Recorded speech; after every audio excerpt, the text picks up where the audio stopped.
Masalah sepele jadi sepolo.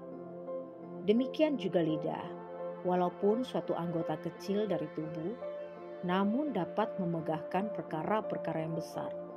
Lihatlah, betapapun kecilnya api, ia dapat membakar hutan yang besar. Yakobus 3 ayat 5. Judul renungan hari ini, masalah sepele jadi sepolo, yang artinya masalah yang kecil bisa berkembang menjadi besar. Bukankah ini sering terjadi di sekitar kita? Bahkan mungkin kita sendiri pernah mengalaminya. Berapa banyak dari kita yang pernah mengalami kerugian besar hanya karena hal sepele? Misalnya, masuk rumah sakit karena mengabaikan sesuatu yang kecil. Atau masalah kecil di media sosial yang berujung panjang dan rumit. Atau konflik besar dalam keluarga yang bermula dari hal sepele antara suami dan istri. Lalu, mengapa kita sering mengabaikan hal-hal kecil atau sepele tersebut? Rasul Yakobus memberikan dua analogi tentang hal kecil yang berisiko besar, lidah dan api. Lidah adalah anggota tubuh yang kecil, tetapi memiliki dampak besar. Bayangkan, hanya karena sariawan kecil di ujung lidah, kita bisa sangat terganggu dalam beraktivitas. Atau ketika lidah tergigit sedikit saja saat makan, itu bisa mempengaruhi suasana hati dan selera makan. Lebih dari itu, tidak mampu mengendalikan lidah bisa menyebabkan kita berkata salah, yang akhirnya merugikan diri sendiri maupun orang lain. Seandainya kita bisa menjaga lidah, banyak masalah bisa dihindari. Selanjutnya, tentang api. Saya teringat akan sebuah pengalaman pribadi yang terjadi 25 tahun lalu. Saat itu, kami sekeluarga akan keluar rumah.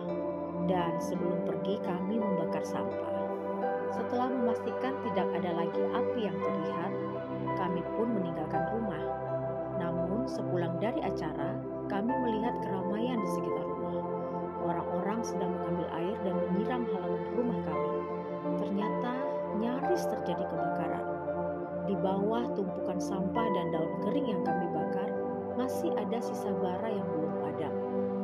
Bara itu perlahan menyulut api dan hampir membakar bagian lain. Syukurlah ada tetangga yang menyadari hal tersebut dan segera meminta bantuan.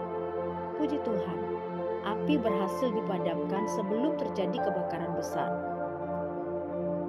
Dari sini kita bisa mengambil sebuah hikmah. Betul seperti apa yang dituliskan Yakobus 3 ayat 5. Betapapun kecilnya api, ia dapat membakar hutan yang besar. Jadi, jangan pernah menyepelekan api yang kecil, apalagi api dalam sekam. Harus segera dibereskan. Banyak dari kita suka menyepelekan hal-hal yang kecil, padahal itu dapat membawa dampak yang besar di dalam kehidupan kita. Mari mulai benahi diri dan introspeksi. Adakah kita masih menyepelekan hal-hal yang kecil atau remeh? Segera bertobat. Jangan biarkan hal tersebut menggerogoti hal-hal baik yang ada di dalam diri Anda, atau membuat Anda kehilangan kesempatan-kesempatan yang besar. Mari belajar menghargai mulai dari hal-hal yang kecil dan sederhana. Hal sepele jadi sepolo karena sering mengabaikan dan menganggapnya tidak